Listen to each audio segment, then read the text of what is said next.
All right, here with all the details fresh off that debate stage, Republican nominee for mayor of New York City, Curtis Sliwa, is with us. Curtis, welcome.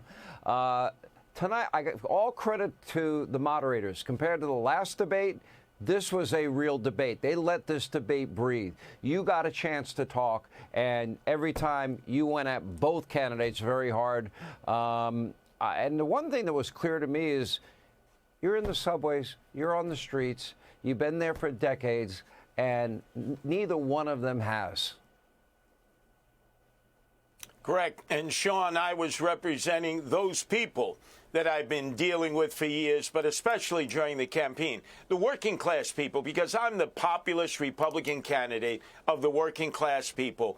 And they've been marginalized, frustrated. They've been pushed aside, talked down to. And I am their spokesperson.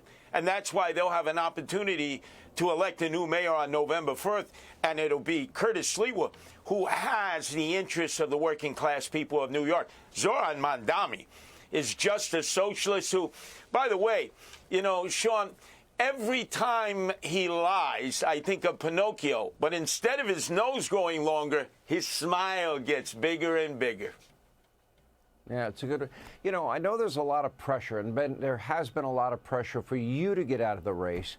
And then I guess Andrew Cuomo was on an interview this week with Sid, and apparently he was asked the question, well, have you approached Curtis about joining forces to defeat the chance of a Marxist being mayor of New York City?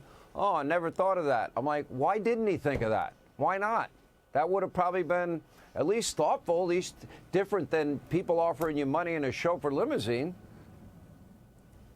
Well, Sean, as you know, the billionaires tried to bribe me out of this race, offering me $10 million. And now I have to travel around with armed security. First time ever, Sean. You never saw me with armed security. And I was shot five times on the orders of John Gotti Sr. to John Gotti Jr.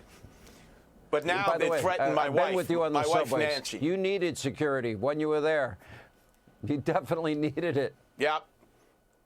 Yeah, now even more so. But there's a novel idea here, Sean.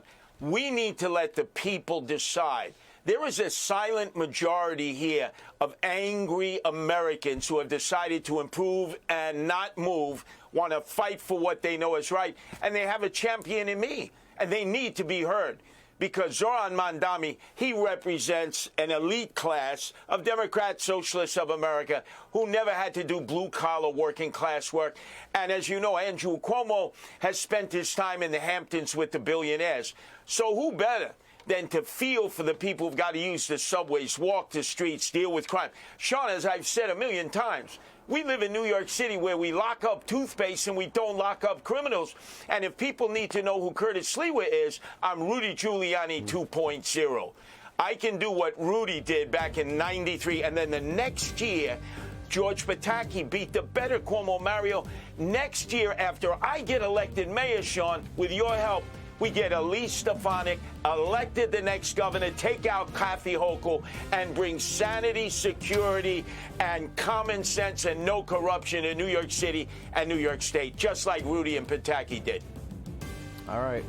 From your lips to God's ears, the registration is like 9 to 10 against you in the city. That's hard. But you could be a political earthquake in New York City, New Jersey, and the Commonwealth of Virginia. I'm hoping for the trifecta. But we're certainly underdogs. I wish you the best, Curtis. Good job tonight. Hey, Sean Hannity here. Hey, click here to subscribe to Fox News YouTube page and catch our hottest interviews and most compelling analysis. You will not get it anywhere else.